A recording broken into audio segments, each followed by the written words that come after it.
Bien, ya estamos de regreso en este programa Impulsando el Derecho. Gracias por enviarnos sus preguntas, comentarios a través de proyectaterradio.com/chat. Recuerden que también lo pueden hacer vía WhatsApp al 55 81 88 37 57.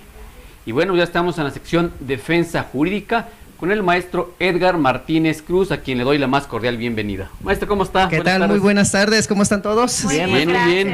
Bueno, pues ya estamos aquí pues con esta sección de defensa jurídica para darle orientación y respuesta a todas las preguntas del auditorio que ustedes tienen a bien dirigir y a estar aquí enfocándose. Excelente. Claro, como sabemos que usted siempre abordamos temas dentro del ámbito familiar. Y ahora igual no es de excepción y nos trae un buen tema. ¿Qué nos va a compartir el día de hoy, maestro? Pues el día de hoy quiero platicar con todo nuestro auditorio, con los abogados postulantes, con los estudiantes, porque es un tema muy interesante y que casi no se ha hablado mucho al respecto. No quiero dejar de lado los penalistas, pero pues se han enfocado mucho al procedimiento penal en todos los estudios que se han realizado, conferencias, prácticas, pero hemos descuidado lo que es la materia civil y lo que es la materia familiar en cuestión de oralidad. Y el día de hoy quiero enfocarme exclusivamente a lo que es la audiencia preliminar en los juicios orales familiares, que es donde también hay una serie de diferencias con la materia penal principalmente y también con el procedimiento anterior escrito, porque actualmente todavía seguimos hablando de controversias familiares, donde se siguen ciertos parámetros, ciertos procedimientos, pero cuando ya entramos a la oralidad familiar, ahí nos encontramos con unas diferencias que muchas de las veces hay instituciones que ni siquiera hemos pues valorado adecuadamente. Lo hemos llevado a cabo en la práctica comúnmente, pero no le hemos dado una connotación y una estructura y un dinamismo adecuado para poder determinar con exactitud a qué nos referimos con estas audiencias. Así es. Eso me lleva a hacer la primera pregunta, maestro. ¿Cuántos tipos de audiencias existen en el proceso oral familiar? En términos generales, para que primero nuestro auditorio nos entienda de lo que vamos a hablar, claro. Vamos a ver que el procedimiento oral familiar se divide en dos fases, dos grandes fases. Una que el código le llama postulatoria, que en realidad pedagógicamente vamos a hablarle que es la parte escrita todavía, que es demanda, contestación de demanda, el ofrecimiento de las pruebas en la contestación de la demanda, si hay reconvención, contestación a la reconvención y en su caso el desahogo de la vista por 3 días que le dan con las excepciones y defensas que haya planteado el demandado. Una vez que concluye esa fase, automáticamente el juez cierra la fase escrita, ya nada se puede hacer por escrito. Y empezamos ahora sí a las cuestiones de las audiencias. Claro. Todo lo que se vaya a pedir, todo lo que se vaya a solicitar, se tiene que hacer de forma verbal y en la audiencia que corresponde. Entonces tenemos dos grandes audiencias que se divide el procedimiento oral familiar, que es la audiencia preliminar y la audiencia de juicio. Algo parecido al procedimiento penal. A diferencia de que aquí estamos hablando de un conflicto interpartes. Hay un actor, hay un demandado. A diferencia en la materia penal, que ahí solamente es el imputado, la víctima y el Estado a través de la gente del Ministerio Público. ¿Sí? Entonces ahí son dos cuestiones totalmente diversas, porque aquí tiene que regir el principio de igualdad procesal. Tanto el actor como el demandado deben de tener las mismas oportunidades, las mismas posibilidades de acceder al procedimiento. Y no podemos darle el favoritismo a uno sin dejar de darle el favoritismo al otro, porque entonces estaríamos atentando contra esa igualdad y hasta estaríamos pecando por parte del juez de un principio, de violar el principio de imparcialidad, porque se podría entender que está de un lado o de otro lado. Nada que el expediente nada más se le presta a la parte actora. No, aquí se tiene que dar las mismas posibilidades, inclusive si estamos en audiencia. Uno de los factores primordiales que debe de darse es el de la videograbación. Entonces ahí se va a consignar todos los actos procesales. Para empezar ya debemos de quitar esa fase de que estamos acostumbrados que todo por escrito. Todo por escrito y se levantaba la audiencia, todo, hasta casi las muecas que hacías, se tenían que plasmar por escrito. A diferencia ahora que todo es videograbado y lo que se levanta es un acta mínima de lo que ocurrió en la audiencia, pero no significa que se va a transcribir la audiencia. Solamente lo general, ¿no? Pues que se presentaron las partes, se identificaron, se inició la audiencia preliminar, se llevó a cabo la junta previa, la junta ante el juez, y como consecuencia se admitieron las pruebas, bla, bla, bla, en términos generales, todo, claro. para que no estemos transcribiendo la audiencia, sino no tendría razón de ser la cuestión de la oralidad. Claro. Entonces, esas dos principales audiencias son en las que se divide el procedimiento: audiencia preliminar y audiencia de juicio. Y esa es a la que me quiero evocar primero, a la audiencia preliminar. Muy bien. Ya la audiencia de juicio la iremos viendo más adelante. Ok, entonces, ¿qué le parece si nos empieza a hablar sobre en qué consiste esta audiencia preliminar y cuáles serían sus subfases? Muy bien. En principio, esta audiencia preliminar se divide desde un principio en dos subfases, dos grandes subfases. Una que se llama junta previa ante el secretario, que ya no se va a llamar secretario de acuerdos en los procedimientos orales, ahora ya es secretario judicial, automáticamente. Y van a ver que en la práctica ahorita hasta hay 3 secretarías, la A, la B y la C, cuando antes estábamos acostumbrados que nada más había 2 secretarías. Esto por cuestión práctica, ¿por qué? Porque mientras el secretario de la A está acordando, el secretario de la B está llevando una junta previa y el secretario de la C está con el juez en una audiencia. O sea, ¿se dan cuenta cómo en un momento dado, por cuestiones prácticas, se tiene que crear estos nuevos modelos? Bueno, entonces tenemos 2 subaudiencias, podríamos decir. Entonces, la junta previa ante el secretario y la audiencia ante el juez. Porque algo que no debemos de olvidar, un principio fundamental que se debe de seguir en los procedimientos orales es el principio de inmediación. Es decir, el juez debe de estar siempre en las audiencias. Pero por eso no se le llama audiencia a la primera subfase, se le llama junta previa. Porque en ese momento el secretario judicial manda a llamar a las partes. Y es lo que en la práctica se hacía antes, ¿no? O sea, arréglense, piénsenlo. Que los mandaban con el conciliador. Ajá, exactamente. Pero aquí, a diferencia, es que sí tiene también subfases aparte la junta previa. Y hay un punto donde todavía estamos en pleito los abogados, los jueces, porque hay una parte que se denomina cruce de información y ofrecimiento de pruebas, que es la primera fase de la junta, en la junta previa. Y muchos dicen, bueno, ¿qué se refiere? ¿Ofrecimiento de pruebas que puedo yo llegar y ofrecer más pruebas en ese momento?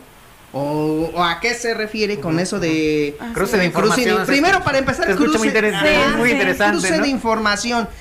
Mucho se ha prestado a que quieren aprovechar esa fase para ampliar la demanda o para ampliar la contestación de la demanda.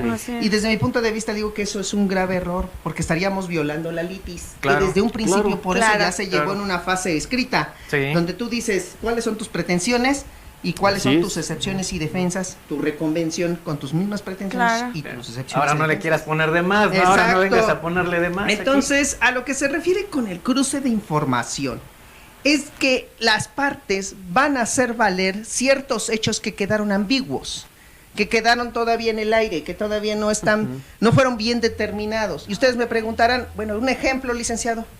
El clásico ejemplo.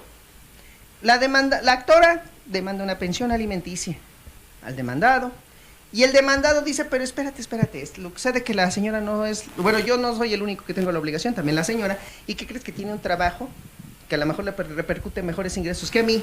Sin embargo, siempre lo ha ocultado. Nunca me ha dicho dónde trabaja. ¿Por qué? Porque quiere ocultar sus ingresos. Entonces, hasta ahí se queda la fase actor, demandado. Ya se quedó.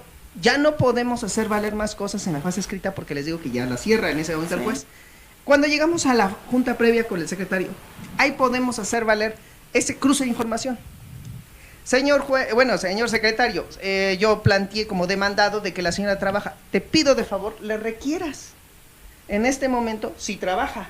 Y en caso de ser cierto, que nos diga dónde. Y como consecuencia, pues nos justifique cuáles son sus ingresos. Claro. Entonces, ahí estamos, allegándonos de un elemento más, pero porque ya se planteó desde el inicio, desde la fase escrita. Entonces, ahí claro que hay la posibilidad de llegarse mayores elementos. Volvemos a lo mismo, el secretario no es el juez, solamente está dirigiendo, como quien dice, el debate entre las partes, pero no está resolviendo. El juez todavía no resuelve si esas pruebas pueden ser o no necesarias para el procedimiento. Okay. Ahorita lo único que está haciendo el secretario es, bueno, a ver, cruce de información, exactamente, estoy llegando de mayores elementos, hay mayores pruebas, pues aquí está otra prueba que quedó pendiente. Un ejemplo también que yo les digo que ahí no podría ser, es que llega el deudor alimentario, contesta la demanda, dice, no, es que la señora trabaja y además a mí no me alcanza el dinero que percibo. Y en el cruce de información llega el señor, el mismo demandante, dice, ay, se me olvidó decirte que tengo otros acreedores alimentarios. Pequeño detalle. Sí, nada más, detalle. o sea, nada más. Pequeñísimo. Sí, no sabía yo que tenía 5 hijos por otro lado, ¿no? Entonces apenas me llegaron las actas, clásico. Entonces ahí, desde ese punto de vista, yo considero, a mi parecer, que no debe de ser no puede ser un cruce de información y un ofrecimiento de pruebas alterno. ¿Por qué? Porque tuvo la oportunidad al momento de contestar la demanda. Pero sí lo puede hacer, sí se acepta. Hasta ahorita no bueno, en lo particular, a mí me ha tocado jueces que no lo han aceptado. Okay. ¿Por qué? Porque dicen claramente, tú ya tenías la oportunidad, o sea, en cierta forma, cuando contestaste la demanda, contestaste con los hechos que tú considerabas eran necesarios para tu defensa. Sí. Más no quieres sorprender aquí al juzgado y sorprender a la otra parte, porque en ese momento tendríamos que hacer una ampliación de contestación de demanda o de... Sí, porque estamos hablando de igual de circunstancias. Exacto, ¿no? porque estás hablando de un nuevo acreedor alimentario. Sí. Una cosa es que llegue el señor y diga, tengo otros acreedores alimentarios, y otra vez ver si de verdad cómo se está justificando esa cuestión de los otros acreedores alimentarios, si de verdad están percibiendo una pensión alimenticia o si están dados en adopción, porque hay que ver también muchas circunstancias que tenemos que analizar. Pero por ejemplo, maestro, entonces ahí, cuando se ofrecen las pruebas, y en el ejemplo que nos está dando, que dice, bueno, es que apenas me llegaron las actas, o me enteré y apenas tengo las actas de nacimiento de estos acreedores alimentarios. Entonces, ¿ahí no las pueden ofrecer como unas pruebas supervenientes? No.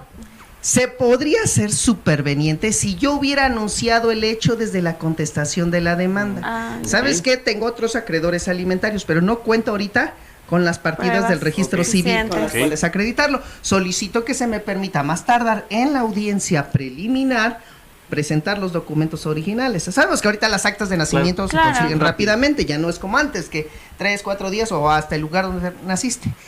Pero si llega nada más así, porque sí, a la audiencia preliminar, y dice, aquí traigo las actas, y te quiero comentar que son mis hijos, no puede considerarse un hecho superveniente porque no es un hecho que desconocía el demandado. Para que lo vayan tomando en cuenta. Sí, por favor. O sea, el demandado, claro que tenía conocimiento de esos hijos. A menos que llegara y dijera, uy, es que me acaban de llegar otras 5 demandas de pensión alimenticia recientemente, ¿no? Cuando después de contestar la demanda. Claro, no, apenas fue emplazado. Sería inverosímil, pero desde mi punto de vista puede ser, que todavía ya ven que en el campo del derecho todo puede suceder. Puede. Y entonces puede llegar que este señor diga, bueno, pues, en principio, si él dice nada más que trae las actas de nacimiento porque trae otros acreedores alimentarios, no cumple con uno de los requisitos de la prueba superveniente, que es la manifestación bajo protesta de decir verdad. Ese es un punto toral en donde claramente se tiene que hacer esa manifestación para que el juez diga, es cierto, es bajo protesta de decir verdad y se trata de un hecho ocurrido con posterioridad, en este caso, pues a la contestación de la demanda. Por eso les digo que esta fase de cruce de información y ofrecimiento de pruebas se confunde mucho. Y hasta a veces por la propia autoridad, no les miento también, me ha tocado jueces que sí lo admiten. Oye, pero es que, bueno, basándose en el principio del interés superior del menor. Si es para apoyar y cuidar el interés superior del menor, ni modo, esas pruebas se admiten. Pero en principio podríamos decir que no, porque si no estaríamos generando esa problemática de que se amplíe la demanda o al rato se amplíe la contestación de la demanda, pues es que como si estuviéramos en materia laboral, ¿no? Donde ahí presentan la demanda y se puede volver a ampliar en una fase correspondiente, pero aquí estamos en materia familiar y en principio no lo podemos hacer. Y en primer término, no olvidar que estamos frente al secretario. El secretario todavía no resuelve. Claro. Solamente está dando las bases. Así que también por eso no quieren sorprender al secretario. Porque si no hay que llegarnos de los demás. Y bueno, después ya que surgió este cruce de información, sigue lo que es la cuestión relativa sobre los hechos no controvertidos. ¿Qué hechos van a quedar fuera ya de la controversia y qué hechos sí van a continuar dentro de la misma? Si ya estás aceptando que tienes un hijo que sí necesita alimentos, lo que no estás aceptando a lo mejor es la cuantía. Claro.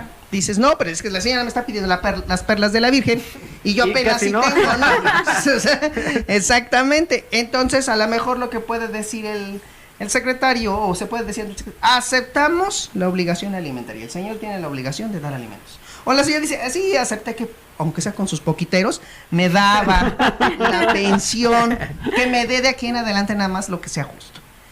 Podemos empezar a hacer ese tipo de discusiones, y una vez que ya se llegó a ese acuerdo, en ese instante, el secretario dice, bueno, pues entonces ya deciden ustedes que el hecho número tal, queda fuera de la litis, y nada más vamos a seguir la controversia con estos. Esto es muy importante que lo sepan los abogados, porque luego en ocasiones, cuando estamos en el desahogo de las pruebas, regresan y hacen preguntas a los testigos, a los declarantes, sobre hechos que ya quedaron fuera. Claro. Sí, ya están en otra fase. ¿Cuántos hijos tuvo? Pues ¿cómo que cuántos hijos? Pues si ya están las actas de nacimiento y ya se dijo que son 3. Claro. ¿No? O sea, ¿y en dónde vivieron? Ya se dijo por parte del señor que cuál fue el último domicilio que estableció. O sea, por eso hay que tener mucho cuidado, porque ahora sí nos regañan los jueces. Sí. Ahora sí nos regañan y por eso los exhiben y quedan ahí en video. Exactamente. Sí. Aunque no han llegado como en materia penal de que los corren, pero ganas no les faltan, de veras, o sea, y muchos han dicho que por qué no se hace en la materia familiar como en la materia penal, eso de que si ves que tienes una mala defensa, va para afuera. Pero acuérdense que el principio de igualdad está aquí. No tenemos, si el juez se atreviera a hacer eso, estaría siendo entre comillas parcial. Claro. Entonces hay que tener cuidado en esos puntos, hay que saber nada más aterrizarlos. Y una vez que ya determinado cuáles son los hechos que quedan dentro de la controversia, pues ahora sí, ¿cuáles son las pruebas con las cuales vas a continuar? Que ya no es necesario desahogar. Pues si ya declaró que de verdad tiene un hijo, que si ya declaró que tiene ingresos, que si lo malo que falta es ver su capacidad económica, pues a lo mejor con una simple pericial en trabajo social es suficiente. Okay. Ya no hay necesidad de desahogar testimonial, ya no hay necesidad de desahogar pericia, confesional, bueno, ahora se llama declaración de parte en materia oral familiar. Entonces, ¿ya para qué desahogas esas pruebas? A lo mejor nomás estás exhibiendo a las partes. Okay. Y entonces lo que se hace es, dice, pues nada más con una sola prueba. Eso es a lo que se refiere a acuerdos probatorios. Y ahí concluye la junta previa con el secretario. Bien, antes de seguir con la otra fase, vamos a leer unos comentarios importantes que tenemos aquí con... nos dice Ali Aguilar, saludos, excelente programa. Saludos. Ali. ¿Quién más? Efraín Morales nos dice, excelente ponencia, como siempre, yo siempre comparto sus programas, muchas felicidades. Muchas gracias. Muchas gracias, Efraín. Gracias, también Lick Monroy nos dice, saludos desde Morelia, excelente, felicidades por el programa jurídico. Muchas gracias. Muy bien, Monroy, yo sé que siempre has estado ahí pendiente de todos los programas. Así nos dice Berta Cruz, interesante tema, licenciado, saludos. Saludos. Andrea Maldonado nos dice, lamentablemente el 98% de los divorcios, los padres pues no quieren pagar la pensión y pues se declaran sin trabajar y los abogados corruptos los ayudan. Así es. ¿Quién más habrá? Y también nos dice Márquez Araceli, saludos amigos, saludos. Gracias. Sí, bueno, quiero comentar eso de que, ¿por qué siempre los abogados nos consideran que somos los corruptos? De hecho, ¿verdad? Siempre. Perdónenme, pero a veces, miren, creo que ustedes compartirán con esto conmigo. Nosotros hacemos el trabajo del lugar donde nos toca, ¿no? Y si tenemos que hacer una defensa, pues tenemos que hacer una defensa. Sí. Y tenemos que utilizar los recursos que la ley nos da, pues la ley nos lo da. O sea, en ocasiones no es porque quiera vanagloriarme, pero me tocan contrarios que, pues sí, la verdad, pues no saben hacer. Sí, dejan mucho que desear de su actividad profesional. Y entonces uno, ¿qué tiene que hacer? Pues seguir el trámite, ¿no? O sea, sí, claro. O sea, no es que yo no dudo que los haya, pero... Yo la mayoría de los asuntos que yo veo es más bien falta de conocimiento. Claro. Sí, y creo que claro. Esa parte que acaba de tocar, maestro, es muy importante y hay que puntualizar, porque a veces cuando el abogado es el que pierde ese asunto por falta del conocimiento o manejo de una técnica jurídica, porque no está preparado, luego le dice a su cliente, no, es que de seguro la otra parte dio dinero. Entonces, trata de justificar su error o trata de no quedar mal ante su cliente culpando a los demás, cuando... lo ético debería ser hacerse responsable de sus actos. O luego dice, no, es que seguramente perdimos el juicio porque le dieron dinero al juez. Sí.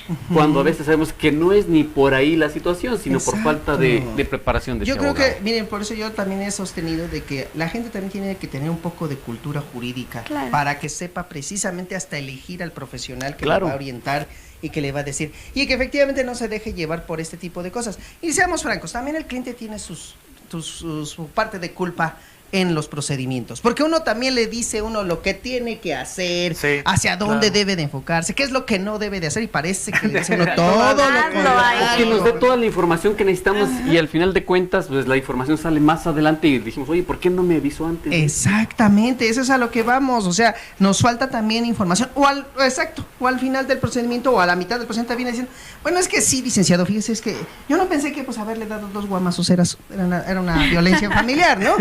Entonces, eran correctivos, pensé que eran correctivos. Sí, yo pensé que así se trataba todo, ¿no? Claro. O sea, ese es el problema, más bien que la gente a veces ya no es tan honesta. Sí, también. Porque todos quieren que les hagamos lo que quieren. Lo que cueste, licenciado. Lo que cueste. Sí. Y ya cuando Déjenme le dices, te cuesta tanto. Ay, no era en serio, licenciado. Ay, ¿qué pasó, licenciado? Tanto. El otro, mi compadre, me dice que su abogado le cobraba la mitad, ¿no? Sí. Entonces, eso es a lo que vamos. Yo le pido a la gente que antes de emitir un juicio de esa índole, sí, sabemos que como seres humanos todos cometemos errores, pero pues yo creo que primero debemos de analizar bien el expediente porque ahí está. Claro. Todo lo que se hizo y lo que no se hizo. Y entonces al rato nosotros no podemos hacer milagros. Claro. Sí, entonces por esa circunstancia. Sí. Y a veces, por ejemplo, no todo es un conflicto dentro de este asunto, porque existe una subfase conciliatoria, ¿no? Entonces, ¿esa subfase conciliatoria se puede hacer valer en cualquier etapa, en cualquier momento del procedimiento? Sí, licenciado. Ahorita lo que voy es eso, precisamente terminamos esta fase que es con el secretario. Se trata de que el fin primordial del secretario es también que se llegue a un arreglo conciliatorio. Esta de la conciliación es la única fase que se puede repetir en cualquier momento.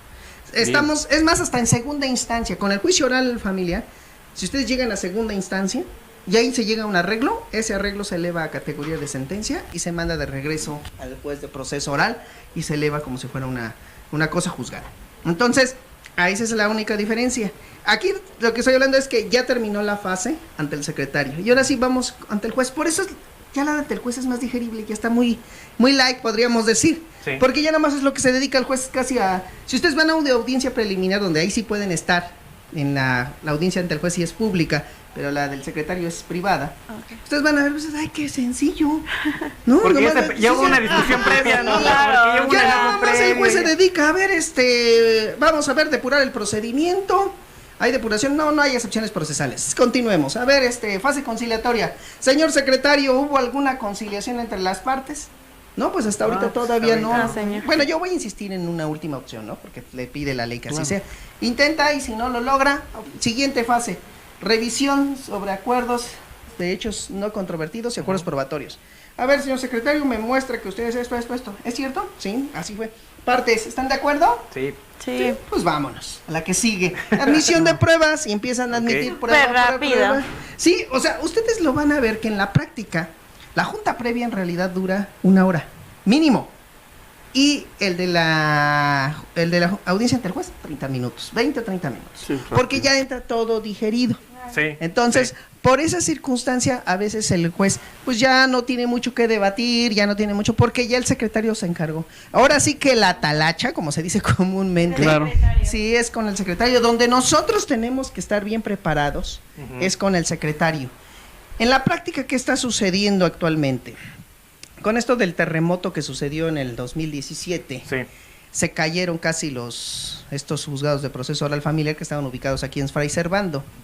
Entonces ahorita les dieron, pues ahora sí que donde se pueda, ahí por el Niños Héroes les dieron unas instalaciones a los juzgados de proceso oral, pero no tenemos salas de audiencias y les tenemos que estar pidiendo prestado a las salas penales. Sí. Pero también las salas penales están cargadas de trabajo. Pero bueno, por entonces ya viene un edificio nuevo. Bueno, pues que ya venga rápido, porque sí lo necesitamos. Pues dile que le echen ganas. Yo todavía te estoy diciendo que no te... Para que se apuren, Sí, ya desde aquí les mandamos hay un pequeño aliciente para que le echen ganitas. Entonces, eso es a lo que me refiero, de que ahorita estas juntas previas ante el secretario de verdad se llevan en el escritorio del secretario. Estamos volviendo un poquito a la época anterior, donde todavía estamos ahí, y ya si no se llega a ningún arreglo, y es por falta de instalaciones, nos dicen, ahora en otra fecha va a ser la junta, la audiencia ante el juez. Todavía no se termina la audiencia preliminar. Se quedó con la junta previa con el secretario. Y es en otra fecha donde vamos a continuar con el juez para que se admitan las pruebas, para que esto... ¿Y saben cuál es el problema más grave que ahorita tenemos? Que no se pueden videograbar. Porque no hay los instrumentos adecuados. Y ahorita nos están diciendo que ni modo, lo van a transcribir por escrito. Lo llevamos oral, pero se transcribe por escrito. Es un decir nada más entonces, ¿no? Sí. Esto es a lo que vamos. Aquí con esto podemos ver que las normas pues son muy bonitas, son muy adecuadas, pero si no lo adecuamos con las cuestiones materiales, pues ¿de qué va a servir todo esto que estamos ahorita mencionando, no?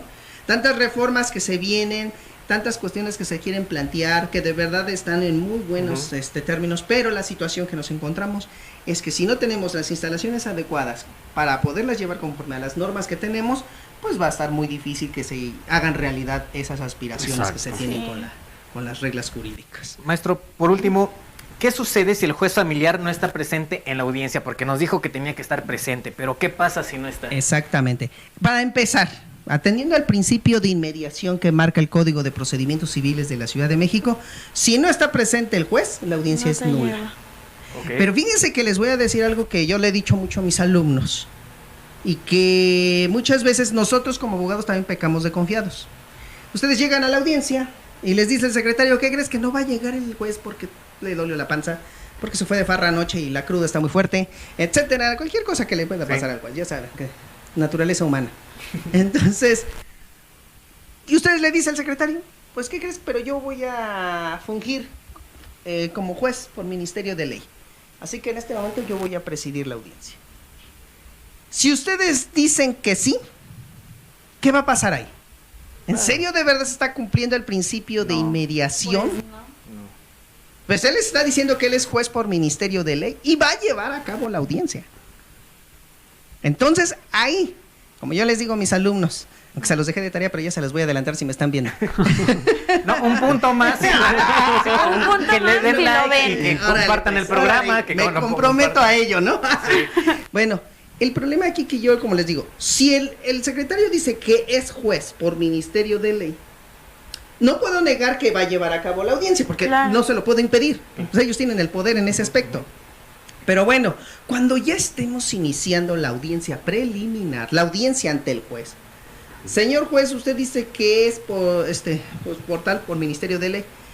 Como estamos ante una audiencia oral, donde para evitar que se nulifique esa audiencia, porque no esté presente la autoridad jurisdiccional, pues acredite usted en este momento, con su nombramiento respectivo, que usted es juez por ministerio de ley, y hágalo valer, para que de esa manera pueda continuarse la audiencia. De esa manera nosotros como abogados nos cubrimos de dos aspectos. Una, el otro está actuando por ministerio de ley y no hay problema. Y segunda, por si fuera de que, no tengo el nombramiento, conste, yo le estoy pidiendo que acredite y usted no lo está acreditando, al rato podemos pedir que se haga nula esa audiencia, porque el mismo juez o la misma persona que se ostentó como juez dijo en este momento que no tenía el nombramiento respectivo, y al no tener el nombramiento respectivo, pues no se puede llevar a cabo la audiencia. Entonces ese sería un tip que podrían hacer para poder solucionar ese conflicto. Pero en principio no hay juez, no hay audiencia. Ya le resolvió la tarea. Exactamente. No. Maestro, pues compártanos sus números de contacto, redes sociales para que sigan. Próximos cursos. Sí, muchísimas gracias. Pues bueno, precisamente el día 23 de noviembre, el sábado 23 de noviembre, vamos a llevar un curso sobre la prueba de declaración de parte testimonial y pericial, la forma de desahogo en los procedimientos orales familiares, porque esa es otra situación muy compleja. Perfecto. Porque muchas veces lo confunden. Entonces lo vamos a llevar al cabo el día 23 de noviembre de 10 a 1:30 de la tarde. Les pido que puedan ir a la página del Lex Semper Talleres de Juicios Orales y Actualización Jurídica, donde pueden ver la convocatoria, o en mi perfil de Facebook, Edgar Martínez Cruz, donde también pueden ver ese perfil. Tengo una página de Facebook también que se llama Asesoría y Defensa Jurídica para la Familia, donde todos los lunes y todos los miércoles estamos llevando en vivo asesoría jurídica para todas las personas de cualquier estado de la República. Excelente. ¿No? Y mi número de telefónico, por si quieren de forma personal contactarme, es el 55 38 96 28 56. Y con gusto yo atenderé todas sus consultas que realicen. Muy bien, ya más para despedirnos, bueno, leemos el comentario de Hansen Vázquez Carrillo, excelente programa, saludos Hansen, muchas gracias por seguir el programa. Y Gabriel Hernández dice, bueno, gracias, excelente ponencia, gran conocimiento. Saludos a la abogada Edgar Martínez Hernández. Cruz. Gracias, Gabriel. Gracias. Bien, pues gracias maestro por habernos acompañado a su programa Impulsando el Derecho. No, pues para mí es un honor y de verdad les agradezco mucho que cada mes aquí me inviten para estar con todo su auditorio. Perfecto, muchas gracias. Bien, vamos a ir a un corte comercial y regresamos con más entrevistas y más de Impulsando el Derecho. Ya está aquí con nosotros el maestro Adar Moreno Valdés, así que no se vaya.